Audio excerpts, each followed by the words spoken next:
Mercredi 26 juin 2019, direction le Mali avec le quotidien Le Républicain qui informe ses lecteurs que pour sortir de la crise malienne, le Haut Conseil islamique projette un grand meeting le 29 juin. Tension sociale en manchette du quotidien L'Information pour tous. Le journal annonce la grève des administrateurs civils du 25 au 28 juin. Et le ministère concerné est celui de l'administration territoriale, de la décentralisation et de la cohésion sociale. Société avec Sidoya, distribution gratuite de moustiquaires. La campagne débute le 29 juin prochain. Et l'Express du Faso relaie la crise de chefferie à Banfora, ce que les députés de la région sont allés solliciter, semble vouloir annoncer dans ses colonnes le journal.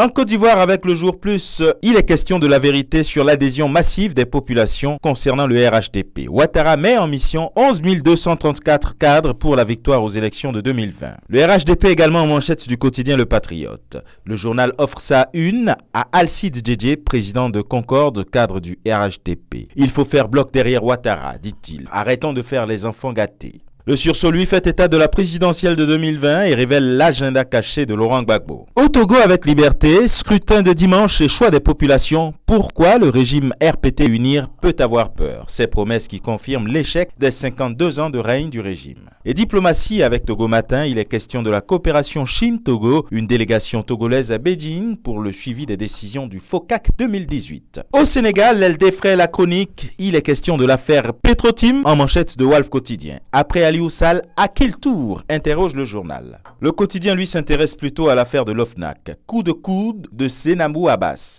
Le procureur n'a pas à nous retourner le dossier, il n'a qu'à saisir le juge d'instruction. L'ONAF a fait son travail dans le respect des règles. Lit-on. Actualité relayée par l'enquête, dossier malversation au coude, l'OFNAC renvoie Abbas à ses textes. Et Société avec Le Soleil, mouvement du personnel enseignant, 78 000 demandes pour 19 596 postes vacants. Du côté du royaume chérifien, le Matin rapporte qu'hier au Palais Royal de Rabat, Sa Majesté le Roi, Mohamed VI nomme de nouveaux ambassadeurs et reçoit des ambassadeurs étrangers venus prendre congé du souverain. Au Cameroun, mutation titre, Paul Biya, brigade anti-Sardinard, la guerre des nerfs. L'œil du Sahel, concernant la gouvernance au Cameroun, a vu 4 universités d'État sur 8 sans président de conseil d'administration et le relève.